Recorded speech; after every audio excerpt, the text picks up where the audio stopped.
Hello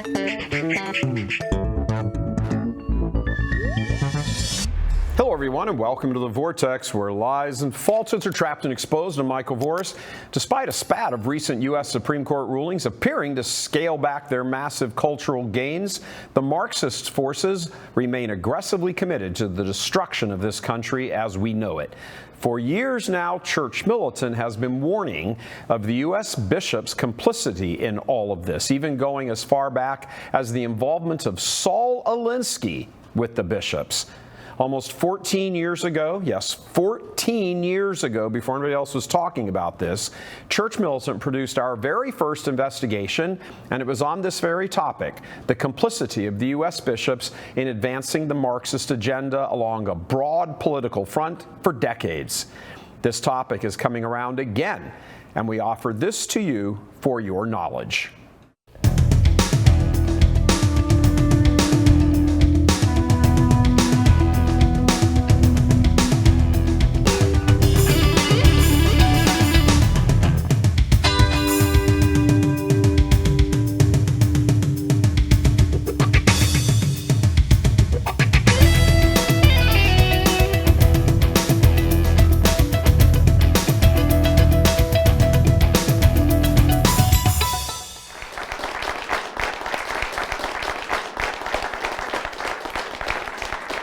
Good evening. Welcome to our first episode, our pilot episode, premiere episode of CIA Catholic Investigative Agency. And what we're going to be talking about tonight, I think, deserves a little bit of a preface. This topic, as a pilot for a show, saddens us deeply. We would much prefer to be doing a story that did not cover this particular topic, but this particular topic is timely. A lot of the facts here are disturbing. This is nasty business. And based on the emails we've received over the last few months, a lot of people want to know what's going on. And so we unfortunately have to do this as our first topic, but it needs to be done, so we're going to do it. Our topic is the various scandals going on at the United States Conference of Catholic Bishops, in particular the Office of the Catholic Campaign for Human Development. So we're going to go into a little bit of history before we start here. First of all, the United States Conference of Catholic Bishops was only so named in 2001.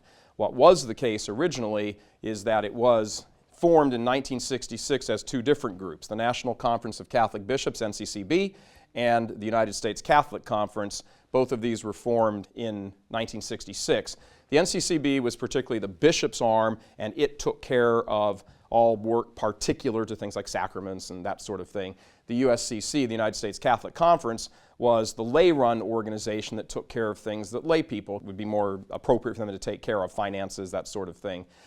It was joined in 2001 and now operates with a staff of about roughly 300 or so people, almost all of them lay staff, and they operate on an annual budget of about $140 million a year. The $140 million a year comes from a variety of sources, but one of the sources it comes from is from assessments of individual dioceses all over the country. Based on a certain percentage, dioceses are required to pay a certain amount into the operating budget of this. Another bunch of money, about 50 to 60 million of those dollars, come from government grants, federal government grants, which of course, some people say ties the church a little too closely to the state, because all of a sudden now you're starting to receive state money, federal money, and that means, of course, there are federal requirements attached with that. Nonetheless, this is the operating picture we have of the USCCB so far. Now, in some of the prime players involved in this, Cardinal Bernardin from Detroit started the NCCB in 1966. Cardinal Bernardin also, in 1976, initiated the Call to Action group here in Detroit. Call to Action is a group that, since its inception, has been radically against a variety of church teachings. This group was brought together here in Detroit in 1976. About 3,000 people came together, mostly lay Catholics, to sort of come up with their own version of church. And they came out of this 4 or 5 day conference with recommendations for women priesthood, on and on. The same liberal stuff that's been floating around. It's sort of got its hard, concretized form here in Detroit in 1976. Cardinal Bernardin was first Archbishop of Chicago, but prior to that, he was brought to the Conference of Catholic Bishops by Cardinal Bernardin. He was brought there to be General Secretary, which is essentially the guy who kind of runs the show in the name of the chairman, which was Cardinal Bernardin. Bernardin was brought there, as we said, in 1968. He came up with a novel theory of theological treatment of poverty and social justice and all of this, and it was called the seamless garment theory, or seamless garment theology. It said, in essence, that all of these different issues are all kind of the same, and we need to treat them all as one. And this is where this whole notion began, that poverty is just as important as abortion. And as we've progressed and seen through different elections and things here, this has become a major problem for Catholics when it comes to voting. Because some Catholics will say, wait a minute, war, that's a horrible thing. And of course war is a horrible thing. And somehow will relegate the direct life issues like embryonic stem cell research, abortion, these kinds of things just kind of get all lumped in together. So if you are sort of a more left-leaning person, you can say, well, wait a minute, you know, seamless garment, it's all kind of the same thing. No, it's not. War is not an intrinsic evil, never has been considered by the Catholic Church. Abortion is an intrinsic evil. There is an absolute distinct difference between them in theology. Are they both bad? Yes. Is one always bad in every circumstance, no matter what the case is? Yes.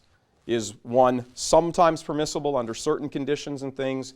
Yes. Abortion, the life issues, killing an innocent person always takes precedence over some other right that someone may have.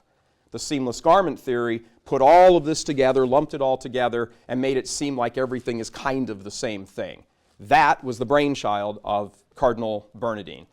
Now, in 1985, then Cardinal Ratzinger was becoming concerned in his office as head of the Congregation for the Doctrine of the Faith, CDF. He was becoming concerned about a lot of the things that these different Episcopal conferences all over the world were coming out with, different documents and things like that. People were using these documents as excuses and their cover to go into parishes and start changing things around and saying, well, the Conference of Catholic Bishops says, and here's their document right here, it says this. So, in his book, the Ratzinger Report in 1985, the Cardinal wrote this on page 60. The documents of the Episcopal conferences have no weight of their own, save that of the consent to them by individual bishops. So, if any conference, in this particular case, we're talking about the American conference, but there's Germany and Australia and Italy, all countries have these. If a conference produced a document on whatever, that document does not become official church teaching. Never has, never will. If an individual bishop wishes to take that document and promulgate it in his diocese for whatever the cause or whatever the action is, he is free to do so because he is the bishop. It is not binding on all Catholics. It has no official weight in the church. Cardinal Ratzinger, in his position as head of the Congregation for the Doctrine of Faith, says that in his book, the Ratzinger Report. Now, we want to move on to some of the way the United States Conference of Catholic Bishops is structured. There are about 60 or so different departments and programs in this great big huge bureaucracy called the United States Conference of Catholic Bishops. About 60 of them. They run all sorts of various things from charitable operations to financial to investments to religious education to everything. It's a big huge monolith, and it's a bureaucracy, and fittingly it's headquartered in Washington, D.C., so that it could become involved in various lobbying efforts. Now, one of the departments there, and again, remember it operates on a $140 million budget a year. One of the departments there, of which there are many, is Justice, Peace, and Human Development. That is a big department there.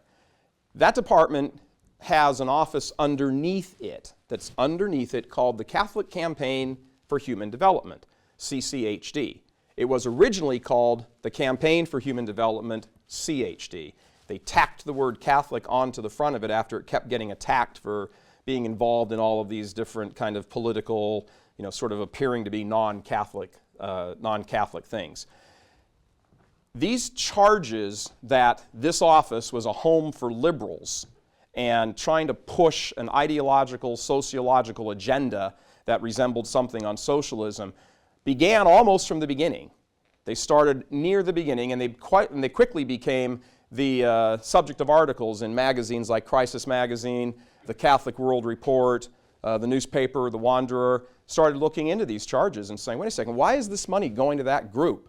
That's not what this thing's supposed to do. What's going on here? So these charges kept happening and kept getting printed about. Back in the day, back in the late 80s to early 90s, when these articles kept coming out, if you didn't subscribe to one of these magazines, you had no idea about any of this stuff. Most Catholics, much to the chagrin, I'm sure, of these publications, did not subscribe to these publications, and you sure as heck weren't going to be hearing this from the pulpit. There was no way for regular Catholics sitting in the pews to find this information out unless you subscribed to this. Now, there were enough people who subscribed to these things, who would spread the news, that some people knew about this. A very kind of isolated group of people knew that. This all changed when the internet came around and people started blogging and putting up, having websites like realcatholictv.com, and American Life League and Bellarmine Veritas Ministries and Human Life International, and all these groups all of a sudden started going, hey, wait a minute.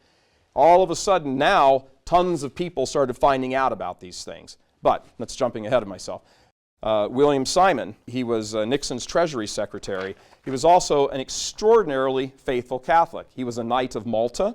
He was a daily communicant. And he was very disturbed at what he knew was going on at the Campaign for Human Development. This was back in the 80s. He said, in one famous quote, that the Catholic Campaign for Human Development is a funding mechanism for radical left-wing political activism in the United States rather than for traditional types of charities. This is William Simon, the United States Treasurer. He was a Republican. Most of the people he's dealing with are Democrat. Doesn't matter if somebody just makes an observation that's true, regardless of what their motivations may be. Is the observation true or is it not? That was the question. He gave the CCHD, the initials, he gave it the nickname, the Catholic Campaign for Helping Democrats. In 1972, John Cardinal Kroll of Philadelphia put together a set of guidelines, how money was to be dispersed. Notice the year 1972, prior to Roe versus Wade. So the money starts going out and getting allocated. The CCHD office began in 1969, so this is just 3 years after its inception. He starts putting out all of this money, starts putting out all these guidelines saying this is the way the money should be allocated. In 1999, a new set of guidelines from the Catholic Campaign for Human Development came out. Now, this is a press release from the United States Conference of Catholic Bishops from April 7th, 1999, and part of it says, they express with greater specificity Catholic moral teaching with regard to the sanctity of human life at all stages, as well as the CCHD's commitment to uphold that teaching in all of its funding decisions. This is the bishop's own document. This is the bishop's own document that says the primary concern must be life matters. Life matters, and I've circled a section in red here. The revised guidelines do not differ in substance from the earlier ones produced by Cardinal Kroll, but they do offer the following. A new first point was added in order to clearly articulate Catholic moral teaching with regard to the sanctity of human life from conception to natural death, as well as CCHD's firm intention to uphold that teaching in all of its funding decisions. That's the very first point, and they rewrote the guidelines. Bear this in mind. This is the bishop's own document where they make this point. Now, why do they make this point? It's important to recognize that it's produced for two reasons. One, Roe versus Wade had come into effect by law, and two, by judicial fiat, and two, there had been a very large number of questions about where is that money going. That's what all of those different articles are constantly being published about, in-depth stories, where's this money going? Even then, there were questions. Back in the 70s, the 80s, there were questions, where is this money going? Why is this money going here? You read some of those articles, they're breathtaking in their scope about this problem. This problem has been present with the Catholic Campaign for Human Development from the beginning, from its very earliest days. It's now 40 plus years old, and it's still going on. Now, they produced this new set of guidelines. because it's partially in answer to these charges. They rewrite the guidelines and make abortion, which was the major problem in 1999, they make abortion the primary case. No funds going to any group that violates Catholic Church teaching, especially with regard to abortion. No funds. Again, I will present to you their own words. Their own words. No funding, period. No funding. Bear this in mind. Now, as we advance, Joseph Cardinal Bernardin, as we said earlier, was brought to the USCCB by Cardinal Bernardin. When he arrives there as the General Secretary in 1968, he is immediately introducing into the program, into all the different programs, his seamless garment stuff. He was involved in the setup of CCHD from the very beginning.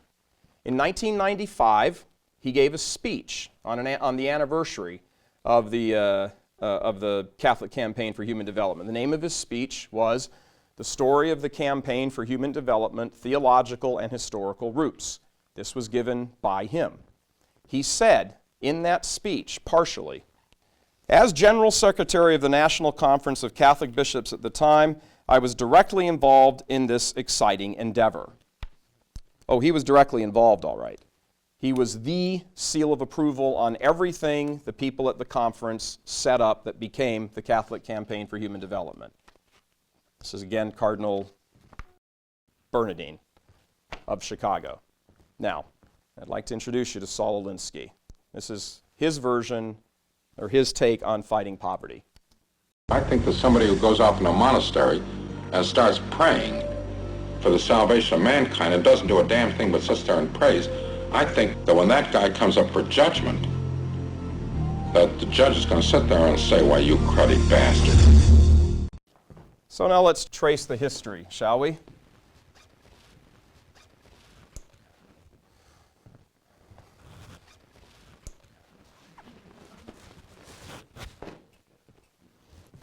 Saul Alinsky, who we just saw our clip of him, was active with a group in Chicago, a juvenile delinquency group in Chicago back in the 30s. During that time, he came into contact with two Chicago area brothers, the Megan brothers, Joseph and Peter. Joseph Megan introduced him to many different Catholic priests in and around parishes in Chicago, some of Chicago's poorer neighborhoods. It's interesting because Saul Alinsky was a Jewish atheist, and he fell in very quickly with these fellows. Peter Megan, who was the brother of Joseph, was, as history would show us, was the conduit to the auxiliary bishop of Chicago, Bernard Scheel. Bishop Scheel and Peter, his secretary, Father Peter Megan, introduced Saul Alinsky to the inner workings of the Catholic Church in Chicago. The parishes, the different organizations, all of the different stuff that was primed during the beginning of World War II era in the church. Now, Saul Alinsky, had organized his first community organization coalition. It was called the Back of the Yards Council. And it was in reference to the backyards of the neighborhoods, these poorer neighborhoods, Polish, Italian, Lithuanian neighborhoods, where a lot of the meatpacking stuff was going on in Chicago. And he organized different groups there. What he needed, in particular, was backing from the church.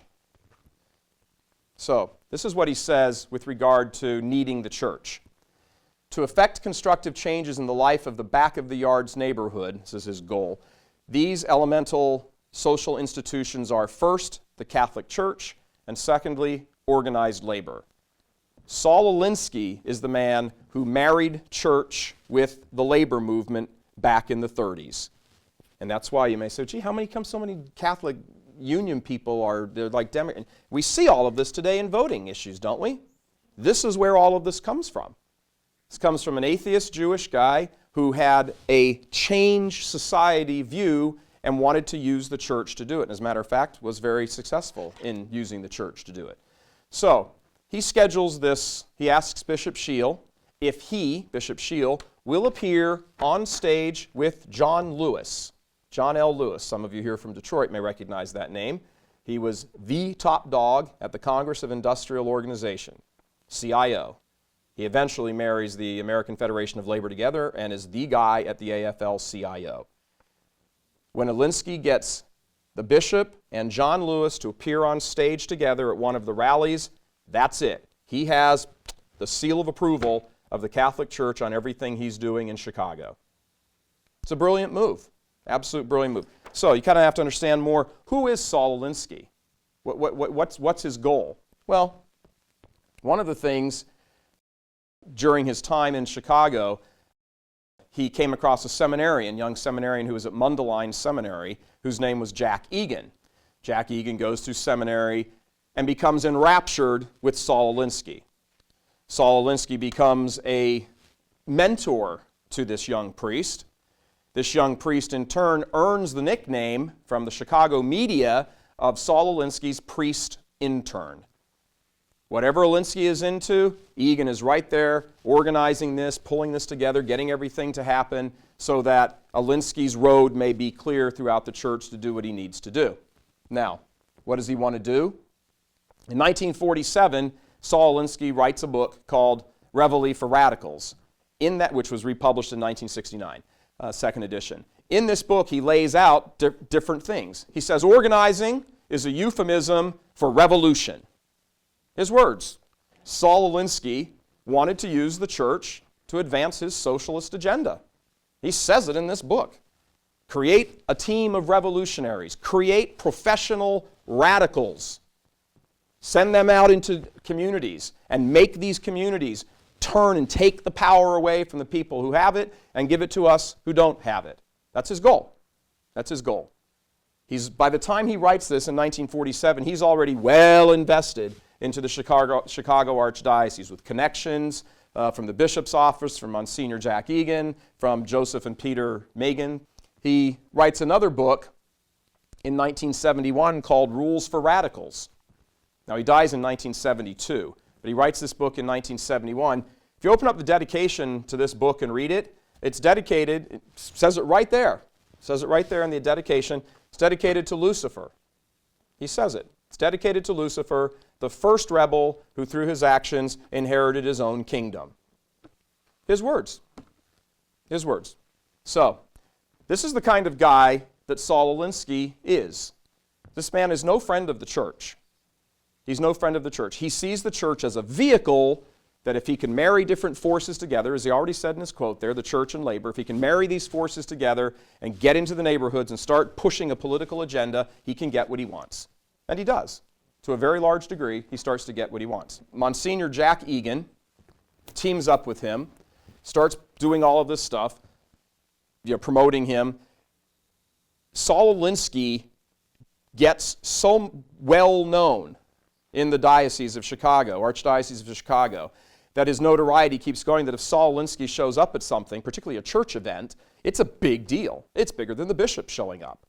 Saul Alinsky is the guy. And he stays this way for the 40s, into the 50s, into the 60s, developing a network throughout the country through these priests, these different priests and their priest connections and so on and so forth. He develops a network throughout the country. In 1968, the new cardinal of Chicago, Cardinal Cody, sees what Monsignor Jack Egan is doing with his office inside the chancery. His office, I believe, is called Urban Development. I might have the title wrong, but whatever. It was a community organizing group. Cody doesn't like this at all. Cody says, no.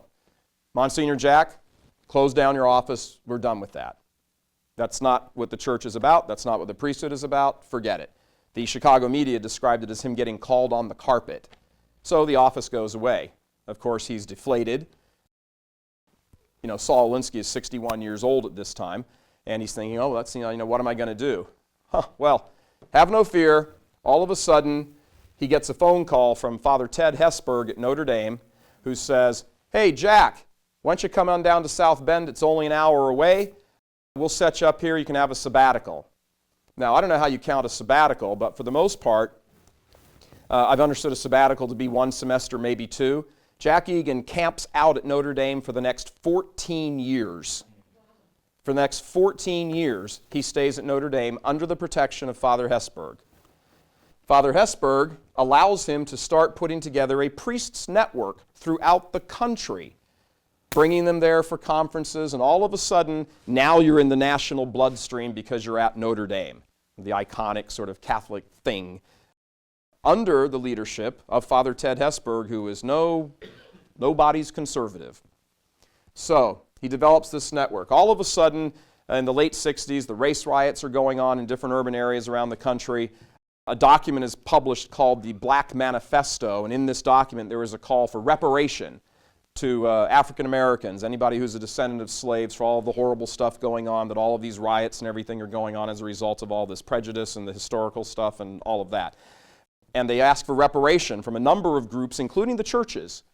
So the Protestant churches kick in about $1.5 million into this kind of reparation fund that gets developed. The Catholic response is, we're not really exactly quite sure what to do here, so why don't we start looking to do this?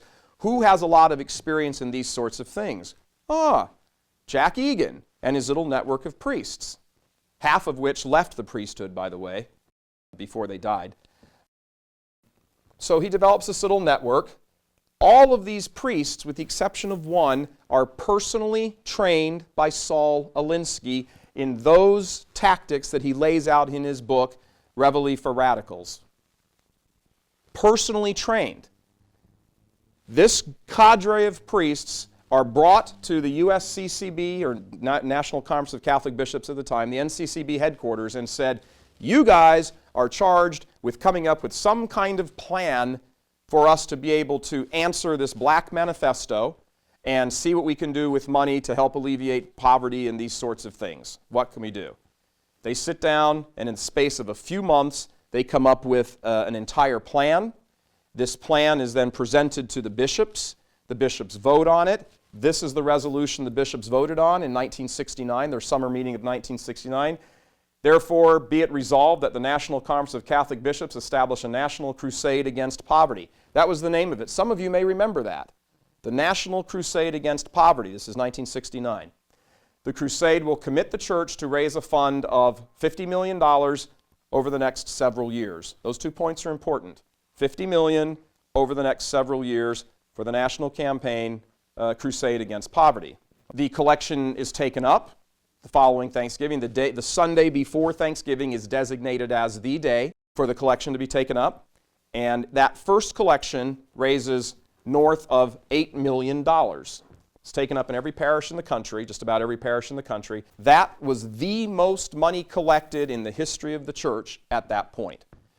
In real dollar terms, $8 million today would be something of the equivalent of $25 million.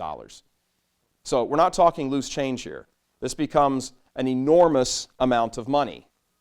Now remember what the charge is, $50 million over the next several years to go into this campaign. This campaign, this national crusade, has a sort of stop point.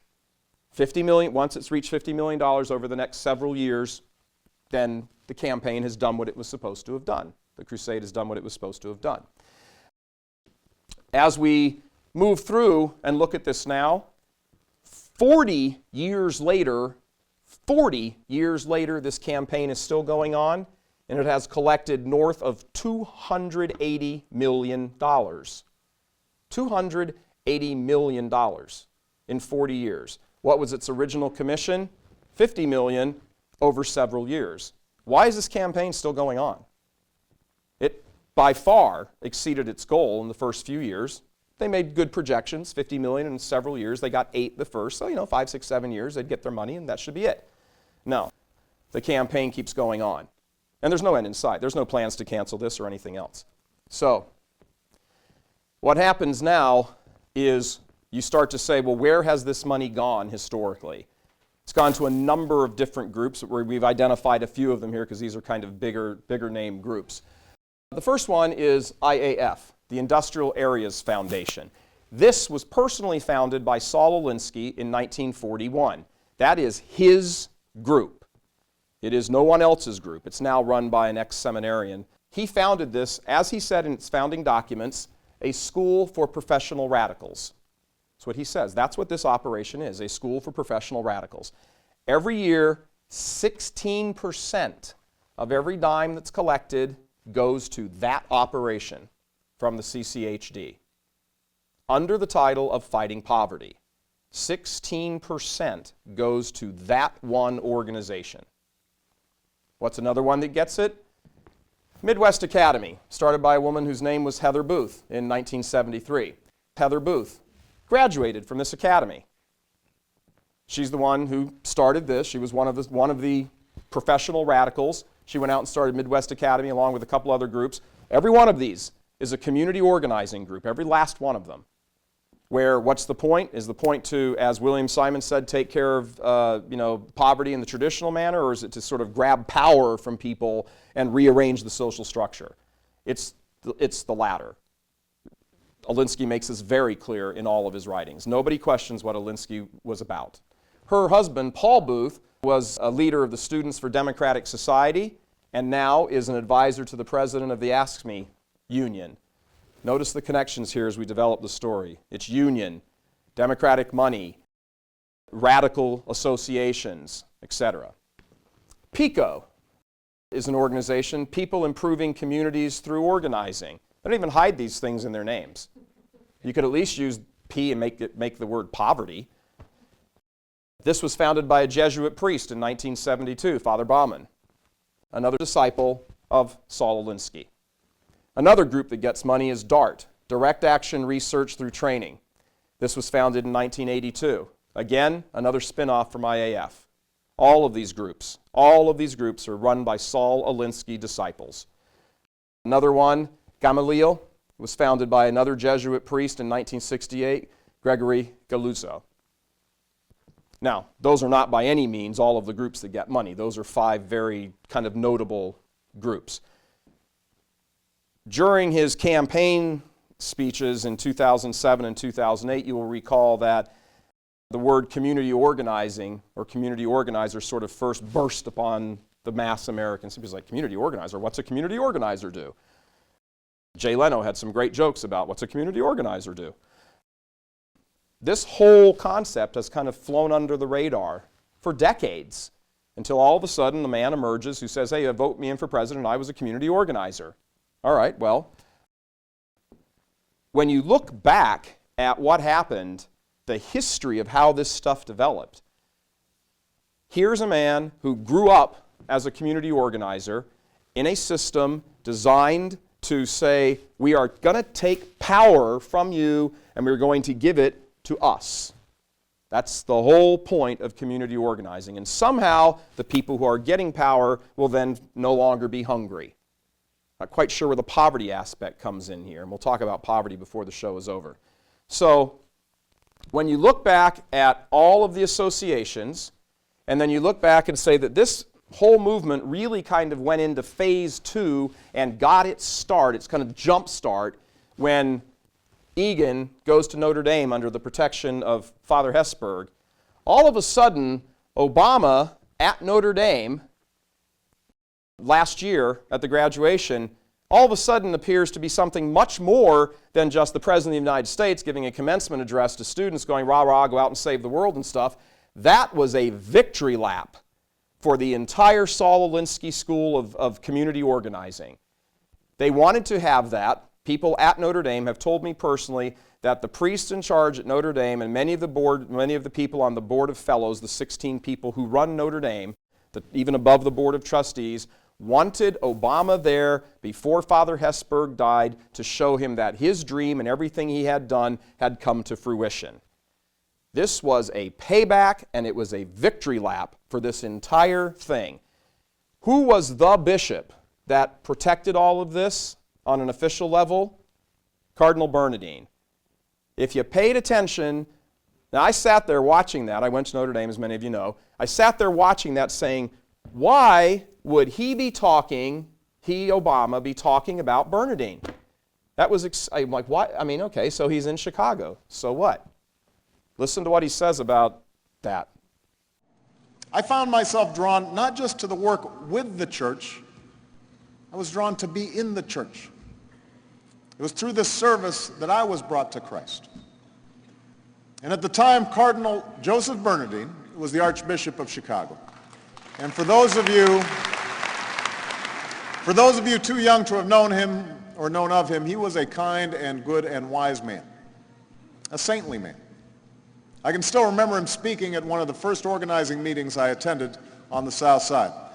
He stood as both a lighthouse and a crossroads, unafraid to speak his mind on moral issues ranging from poverty and AIDS and abortion to the death penalty and nuclear war.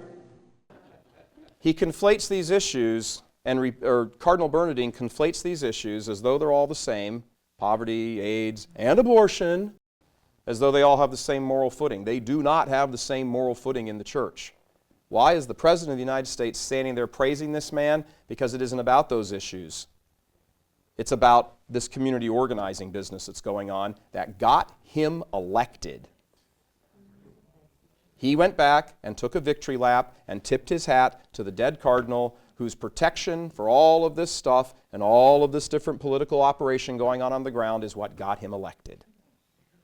Now, we're going to talk specifically about how offensive this is as soon as we come back. We'll be right back right after this.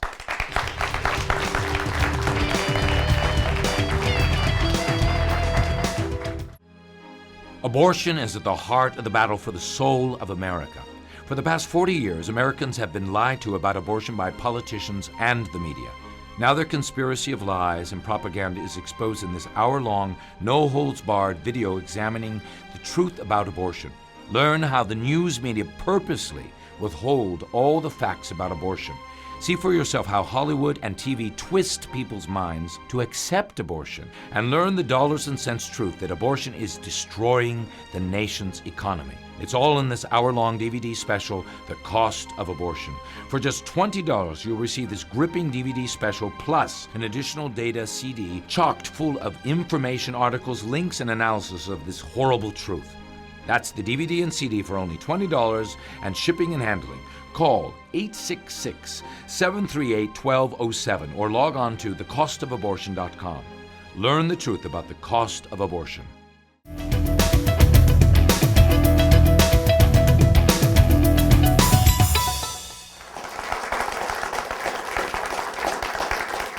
Welcome back to CIA. We are exposing a lot of the scandal that's going on at the Catholic Campaign for Human Development Office and the historical roots for it. In January and February of 2010, a couple months ago, the Reform CCHD Now Coalition started doing a lot of digging into what is currently the case going on at the CCHD. A few reports began to surface that some groups that were getting funded were pro-abortion and pro-same-sex marriage, marriage in quotes. I will reference you once again back to the bishop's own document from 1999.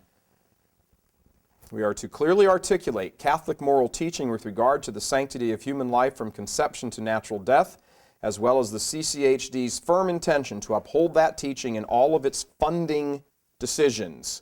They wrote this, we're going to hold them to it. This is their own directive. Now, there is a group called the Center for Community Change. Center for Community Change is an umbrella organization of about 300 groups. It is a community organizing group, the CCC, Center for Community Change. Underneath it are about 300 different groups that receive money from all sorts of places. Many of those groups, 31 of them, receive funds from the CCHD. Money you throw into the collection plate channels its way through grants, through a grant-making application to this organization and groups underneath it. Some of these groups underneath it are, here's 15 of them that so far we've discovered. The Little Village Environmental Justice Organization. I'm going to give you some lessons in code words here. If you ever see the term environmental justice, there's no such thing. That's code language for population control, global warming, climate change, and all of the stuff that goes along with that. You see the term environmental justice? Don't be fooled by the word justice. There are people who are taking these words and misusing them on purpose to dress them up in theological sounding terms that simply aren't, they have no basis in theology. The Rebecca Project for Human Rights. If you see the term human rights, it almost always means homosexual rights. The Rebecca Project is a pro-abortion, pro-gay marriage group. The Women's Community Revitalization Project, pro-abortion. The Community Organizing and Family Issues, pro-gay. The Massachusetts Community Labor United, Intercommunity Justice and Peace Center, LA Community Action Network, LCAN, LACAN. That group, coalition asked the Bishops' Conference to defund that group, and they said, no, that group is pro-abortion and pro-same-sex marriage. They put out a voter's guide in recent elections in California saying support these all of these things they were supporting were against Catholic Church teaching. It's right on their website. This is nobody having to go do this hunting and slip people money and talk to Deep Throat out in the parking garage. It's right on their website. It's on the website. Welcome to 2010. Nothing's hidden anymore. Young Workers United, Preble Street, Voces de la Frontera, hope I didn't mess that up. Chicago Workers Collaborative, Southwest Organizing Project. All of these groups have some connection. They fund groups, they fund money, they shuffle money, they're allied with other groups that are all opposed to Catholic Church teaching. Every one of these groups. The San Francisco Organizing Project. That was asked again, please defund that group. They've supported voter initiatives and voter drives to advance healthcare legislation in the areas of reproductive rights, which we all know is code language for abortion. Provide it, make sure it's in health insurance coverage. This group gets Catholic money through the Catholic Campaign for Human Development. Even after requests and pointing it out and saying, here, change this, nothing's happened. They're still getting money. People Organized for West Side Renewal, the Chinese Progressive Association. Now, the Chinese Progressive Association did get defunded in, I believe it was November or October of last year, after some of these reports came to light. They had actually produced a concrete voter's guide, the hard thing, and it said right there, we support, blah, blah, blah. It was almost impossible not to defund them because it was right there. So the head bishop of the Catholic Campaign for Human Development, Bishop Morin, did defund them. But here's all these other groups. What about all these other groups? They're all doing the same thing. It's all on their website. They either are participate in all of these things directly, or they are in league with other groups that do so directly themselves. Now, to the charge that, this is just guilt by association. This is Catholic money. And yes, there is sort of a principle in Catholic teaching, is there not, in Catholic moral life, that you avoid the dangerous occasion? You always err on the side of being right. You don't just plunge in and say, well, I'm going to do whatever I want to do, and if something bad happens, oops, it'll happen. No. But that's precisely the mentality with funding these groups. These groups push a political agenda that has, in the last 15 or 20 years, has greatly wrapped its arm around the entire pro-abortion, pro-same-sex marriage movement, the contraceptive movement, the environmental movement, all of it. They're all involved in this. This entire network was set up for this purpose, to destabilize the political power as it was and turn power over to the people. We all know what people power turns out to be eventually. Look at your history books. So, the Center for Community Change in 2001 got handed $150,000 of Catholic Campaign for Human Development money. Just handed them. One-time grant, $150,000. When it comes to this sort of business, you know what a grant is? A grant's free money, no strings attached. Fill out an application, boom, there you go. $150,000. I'm going to imagine that there are a lot of pro-life pregnancy centers around the country that could have used that money. I'm going to imagine there are a lot of soup kitchen type things around the country in different parishes and different small little groups that could have used that money. $150,000, because the people connected to that group are also connected to the Catholic Campaign for Human Development. 31 other groups under this umbrella also get money from the Catholic Campaign for Human Development. Now, a very interesting thing happened when this story came out in the beginning of February. We did a story and located on the bishop's webpage a direct reference saying, support the Center for Community Change. Support that group. It was written right there. 6 hours after we did that story, it was gone from the bishop's page.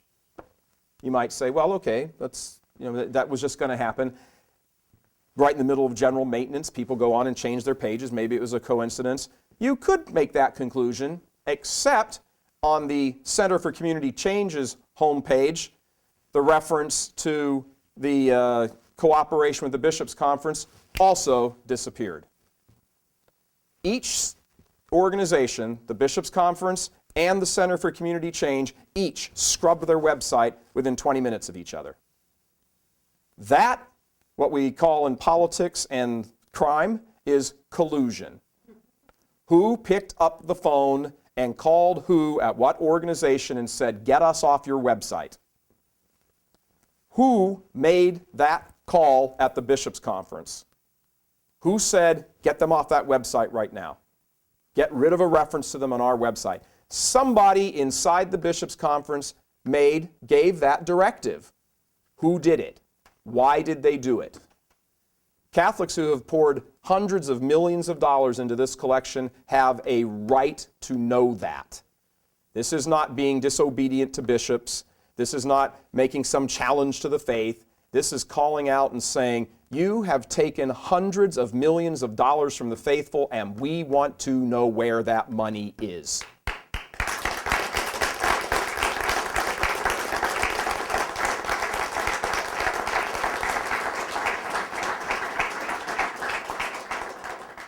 The next group, the Leadership Conference for Civil Rights. Now, you'll notice as you start to go through, and I hope many of you who are watching this show at home or any of you here will now pick up the ball and start investigating these things on your own. And go to your bishop. Go to anybody, tell everybody you know, hey, I went looking. Guess what I found? You know what? We're not brilliant here. We sat down, we took some time, we got on the computer. All of this stuff is available. All of it's available online. Sit and start doing research. Another group you could research, and you'll notice as you research that a lot of these groups constantly are sort of changing their names around. They change their website pages, they change their names.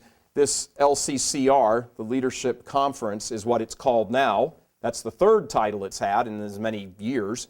It was first the Leadership Conference for Civil Rights. Then they stuck in the phrase "and human." So it became the LCCHR.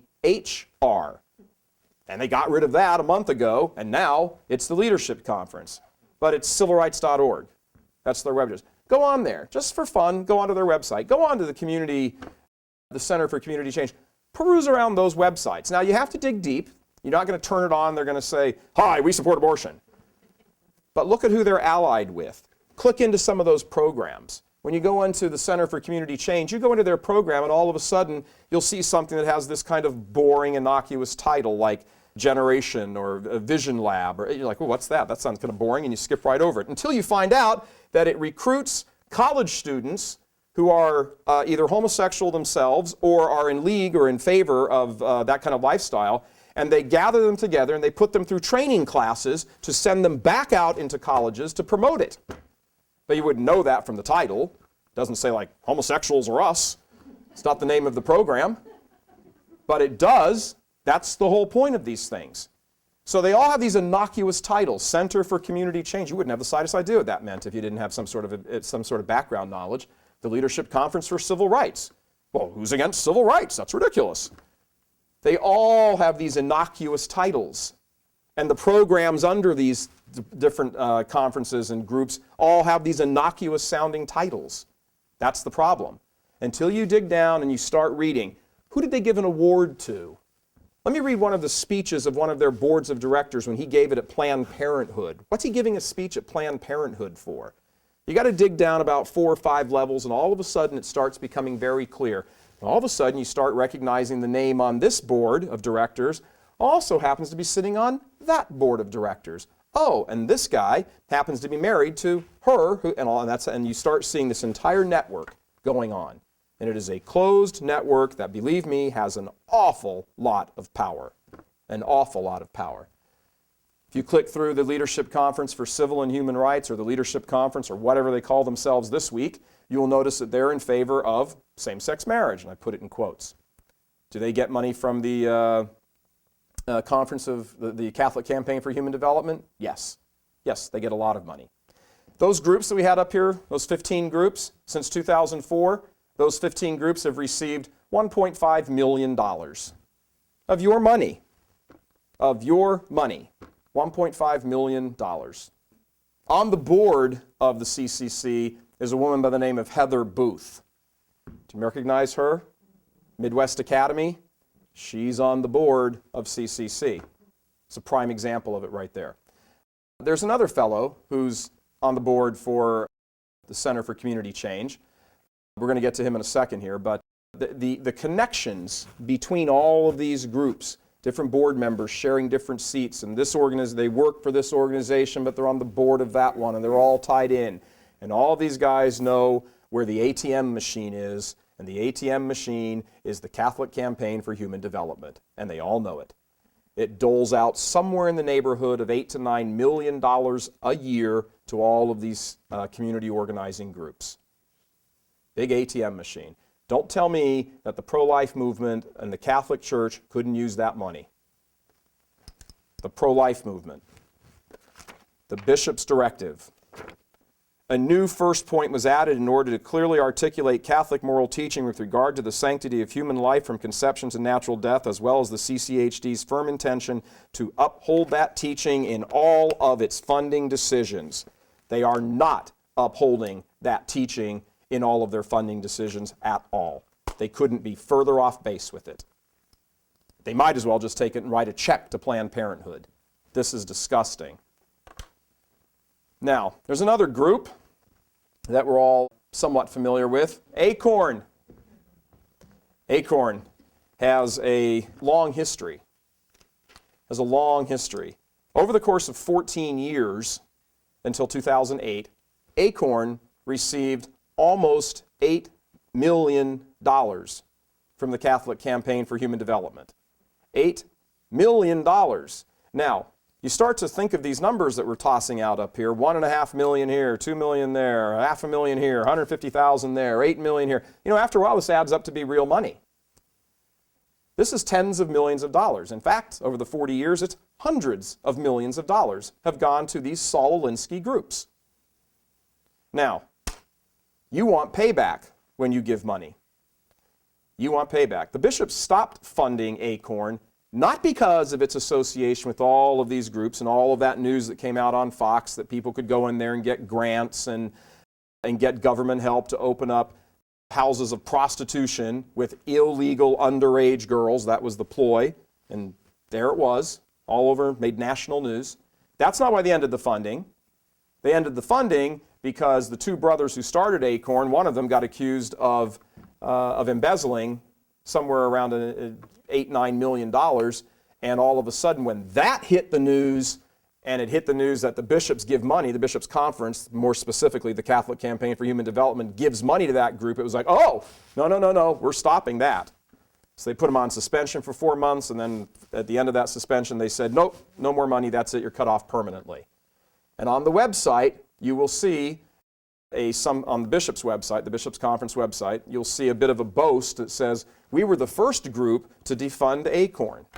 Well, you'd already given them $7, $8, $9 million. I mean, you want what do you want, a cherry with some icing or something? Moving on from ACORN. One thing we have not touched on deeply is that all of these community organizing groups have various ties to the Democratic Party, because most of these goals are shared by much of the Democratic Party. Not all of them, but certainly many of them. We'll go through a few here. First fellow is Tom Chaboya. Tom Chaboya was with the CCHD as its director He was the director in 2008 as these funds were being given out. Now, he certainly wasn't the only director, but he was one of them. He was continuing to give this money out. Tom Chaboya, as the director of the Catholic Campaign for Human Development, as the director, sat on the board of the Center for Community Change at the same time. I don't know anywhere in corporate America that that sort of mixing would be allowed. He went from the Center for Community Change and CCHD to the Obama campaign and worked on the Obama campaign. When he was done with the Obama campaign, after they were all happy and gleeful that their guy had gotten elected, he moved on to the SEIU, the Service Employees International Union. This union gave $60 million to the Obama campaign. $60 million to the Obama campaign. The man heading it up, his name is Andy Stern. Andrew Stern is the most frequent guest at the White House. His name appears on the guest rolls more than any other person. You get $60 million, I guess you get to sleep at the White House a lot. His assistant is Tom Chaboya. Mary Kay Henry. Mary Kay Henry is a healthcare advisor to the bishops on one of their subcommittees. She was. She's not any longer, but she was. Now, it's a little difficult to find that information on the bishop's page. However, if you go to her bio on her employer's webpage, which is the Service Employees International Union, where she is the president for international affairs, you will find it laid out there quite nicely in the last two paragraphs, that she is an advisor, consultant to the bishop on healthcare advisory matters. You will also find on there that she is an open lesbian in a 20-year relationship. She has been instrumental in pushing the entire gay agenda at the SEIU and takes credit for it and puts it there proudly on her homepage. This is a woman who the Bishops' Conference feels as though they need to turn to for advice on matters of health care. Next, a consultant in matters of health care, John Sweeney. John Sweeney just retired in September as president of the AFL-CIO. The AFL-CIO has been backing the healthcare initiatives, and all of a sudden when things got dodgy, if you remember this a couple of months ago, all of a sudden there was an exception that union workers weren't going to have to be covered by the same rules as everybody else. The Bishops' Conference backed the healthcare plan. Some people have taken some of the documents from church teaching and said that, and the first person to say this was Cardinal Bernardin, that it is church teaching that healthcare is a right. It does not say anywhere in Catholic Church teaching that healthcare is a right. In Catholic Church teaching, when you talk about rights, on the one hand, you talk about duties or obligations on the other hand. If I have a right to something, then somebody has an obligation to give me that right. This is not a matter of dogmatic Catholic Church teaching, but it is trumpeted that way. And everybody says, well, let me ask you a simple question. If health care is a right, well, shouldn't food be a right? How about water? How about a house? Shouldn't these be rights also? I mean, not everybody's sick every day, but everybody's certainly hungry every day. Shouldn't these be rights? No. This whole question of taking certain lines and certain phrases from papal speeches and papal encyclicals and apostolic exhortations and crafting a theology around them and then calling that theology social justice and peace and all of this and standing under that banner and pretending that you represent Catholic Church teaching while you are taking hundreds of millions of dollars under that banner and siphoning it off to groups and supporters of one particular political party is not Catholic teaching. Never has been, never will be. Another fellow is John Carr. John Carr was the executive director of the Catholic Campaign for Human Development prior to Tom Chaboya. John Carr came out of the Carter White House and moved right into this job. Now, we're going to talk about Ralph McLeod. Ralph McLeod is currently the head of the CCHD. He's the executive director of the CCHD. He has something of a speckled past when it comes to politics. When Obama was elected, the head of the Catholic Campaign for Human Development went to the Center for Community Change and gave a speech. And in that speech, he celebrated the election of Obama and said that this is the beginning of a new Jerusalem from the Catholic Campaign for Human Development. During all of this time, all of these tie-ins to the Democrats, to the Democratic Party and many of their allies, all of this money has been going to these different outfits, community organizing outfits. That's the reason the money goes to them, because they are community organizing outfits. As all of this information started to break, a few bishops around the country said, I don't like this. I don't like this at all. Those bishops, first one, Bishop Edward Slattery from Tulsa, Oklahoma, withheld the collection last year. John Bars from Allentown, Pennsylvania, Bishop Robert Merlino from Madison, Wisconsin, Bishop Robert Baker from Birmingham, Alabama, Bishop Fabian Bruskowitz from Lincoln, Nebraska, Bishop Victor Gallione from St. Augustine, Florida, and lastly, Bishop David Ricken from Green Bay, Wisconsin. Now, Bishop David Ricken I'd like to talk about for a second in Green Bay. The collection is generally taken up that Sunday before Thanksgiving. There are a few dioceses around the country that withhold taking up the collection until the third or fourth Sunday in Lent.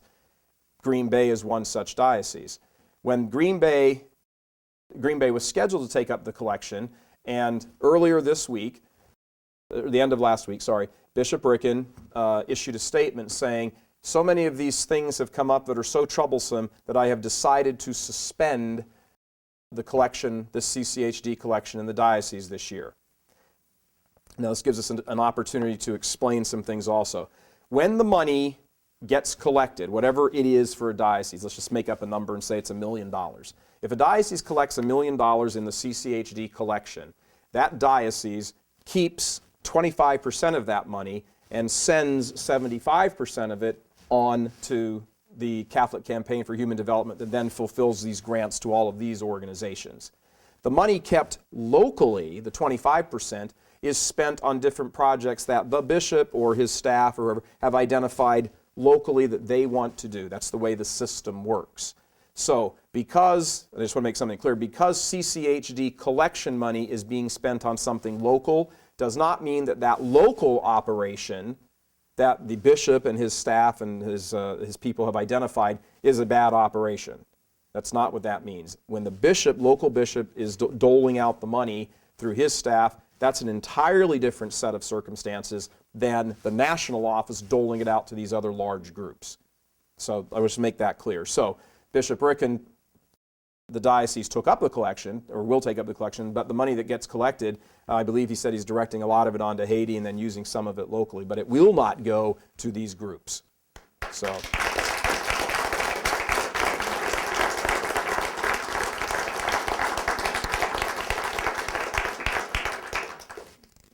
Now, as we go through and try to understand what's been going on here at the CCHD, Catholic Campaign for Human Development, there's a number of issues they have here. For example, there is the Social Ministry Gathering Conference that was held about a month ago.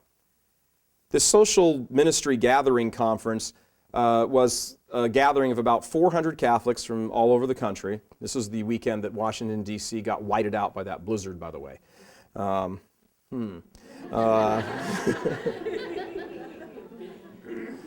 Unfortunately, it's an annual event. But the Social Ministry Gathering Conference, this from the group, once again, from the group, Funding Decisions, Catholic Teaching, Abortion, Pro-Life, Bishop's Statement, 1999. and says, we don't engage in these sorts of things, we don't do this, we don't support abortion with our money, etc., invited a number of speakers, as they always do, to this conference.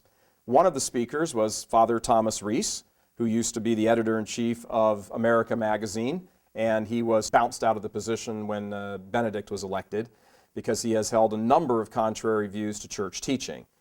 He favors contraception, for example. Another speaker was a woman by the name of Diana Hayes. Diana Hayes is a professor of systematic theology at Georgetown University. She is an open homosexualist, which means she supports the homosexual agenda. Do not know whether she herself is or not. That isn't the question. But she is an open homosexualist supporting the agenda. She is a frequent speaker at Call to Action conferences. She has come out and published, all of this is on her website, that she is in favor of women's ordination, that she is in favor of same-sex marriage, and that she is an enormous proponent of liberation theology. All of this is on her website, Georgetown University.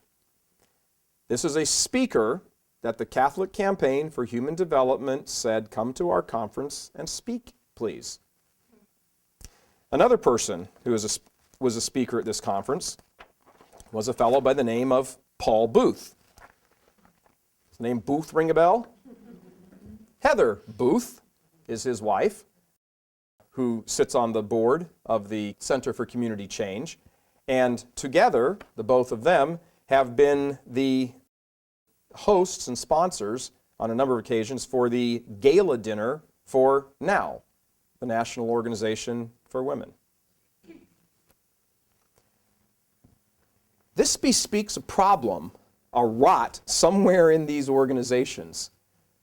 Where are any of the speakers that are out front in the pro-life movement? Where are all of the non-community organizing people? Where is all of this? When you start walking around a room and you see nothing but the same thing, you have to start saying, hey, what's the problem here? There's none of this over there. And something that is particularly disheartening, in light of all of this going on, that's been going on since last October and November, and all the controversy and stuff coming out in the Catholic press, and to some degree eking up a little bit into the secular press, in the middle of all of this, all these charges and this, and documents being revealed and the whole bit, nobody at the Catholic Campaign for Human Development has issued one denial of any of this. They have not responded at all to the charges. Not one response. This is now going on 4 or 5 months. Not a single peep with regard to the actual charges. There are accusations that you are, character assassination and this is all politically affiliated and blah, blah, blah, which has nothing to do with the matter. Where is the money going? What is the process? Why are these groups getting the money? That's the question.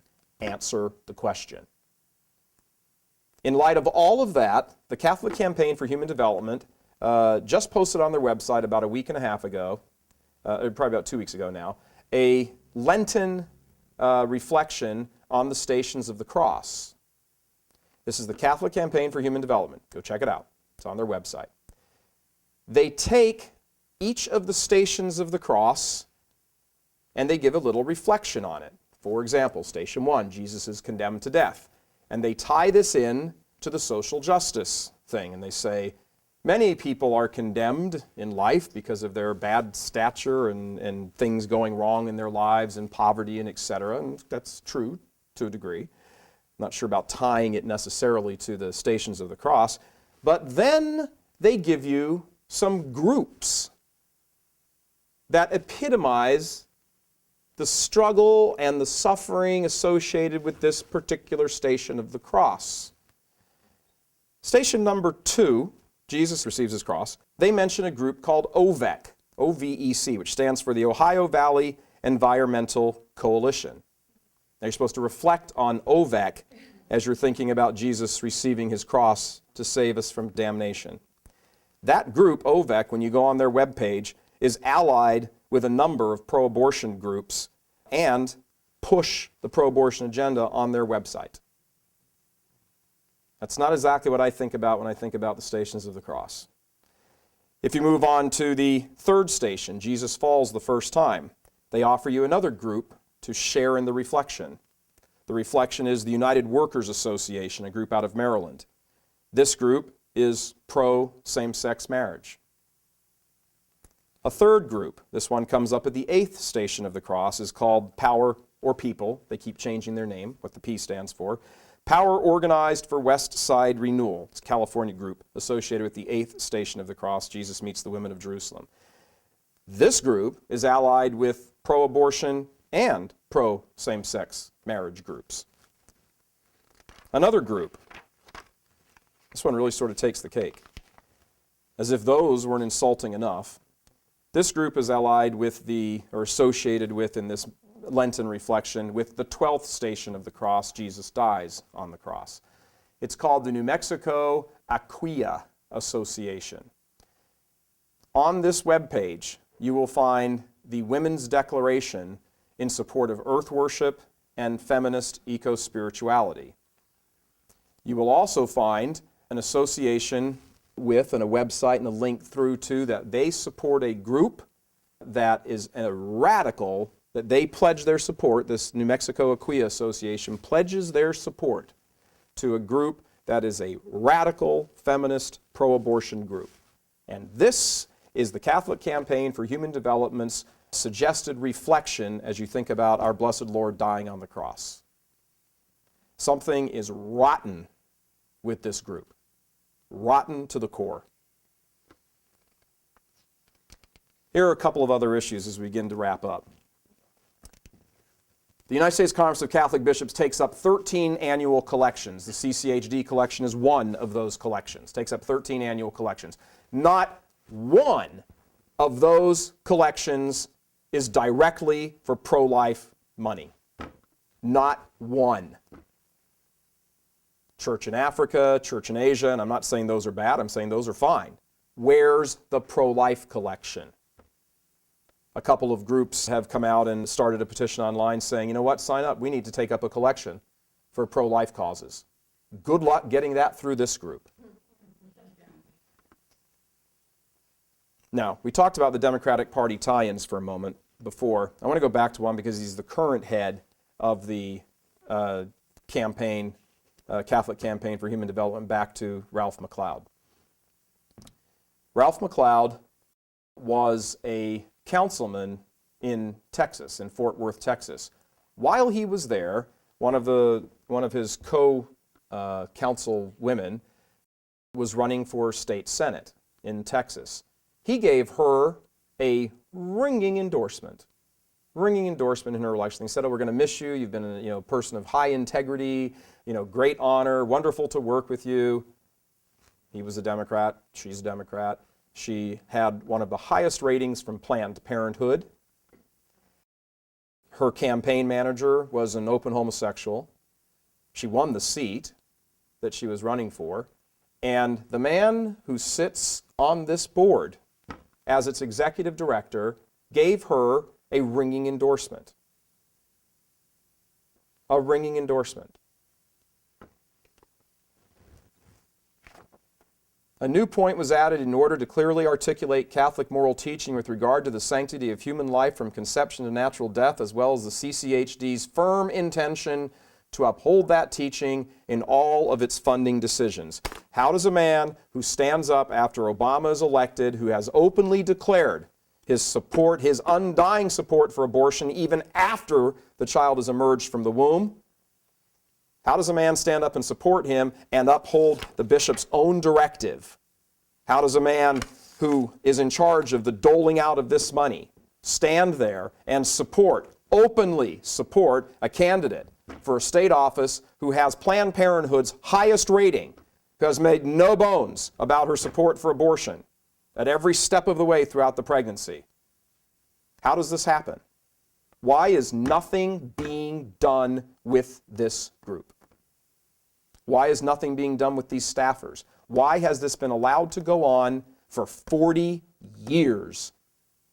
$280 million this has gone on. This is a political front. This is a group dedicated to pushing a political, sociological, ideological agenda under the banner of Catholic teaching, and it is false. Now, If you want to deny all of that and say that I'm some Republican Party operative, which I am not. What was that founding thing? Remember we went back to that founding resolution, therefore be it resolved to collect money to do what? Crusade against poverty. Remember that? They took up the first collection in 1969, so you go back and you say, okay, well, you give it to 1970, because that's, when the money would kind of get into the system and start trying to have some effect. In 1970, the poverty rate in America was 12.6%. $280 million of Catholic money, and almost 40 years later, U.S. Census Bureau's numbers are, lag about a year and a little bit behind. 12.6% was the poverty rate when the Catholic Campaign for Human Development took off. Now, the poverty rate is 13.2%. The poverty rate has increased in 40 years. So if you don't want to believe any of this, if every single factual piece of information here, and there's a lot more than this, if all of this is wrong, if this is all political operations, if this is all just something to strike back at Obama because there's all these sneaky Republicans invading the Catholic Church and all of this crazy stuff you want to believe, forget all of that and say you have spent $280 million of Catholic money and your programs have failed, according to the United States government. Poverty has increased in the amount of time you've spent over $250 million. Stop spending the money and end this program now. Be right back right after this.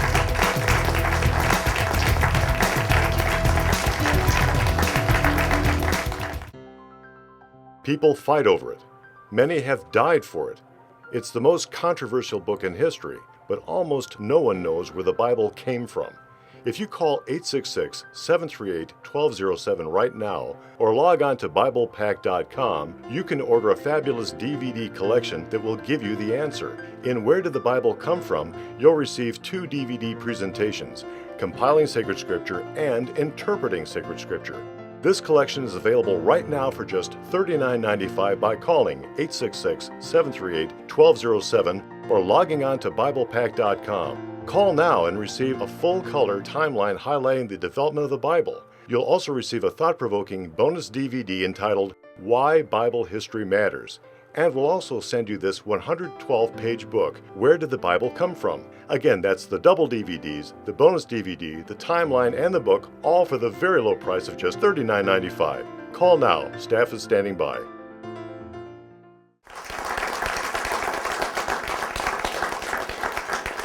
Thank you very much to our studio audience here for our premiere taping of the CIA Catholic Investigative Agency. And I'd like to tell everybody at home also thank you.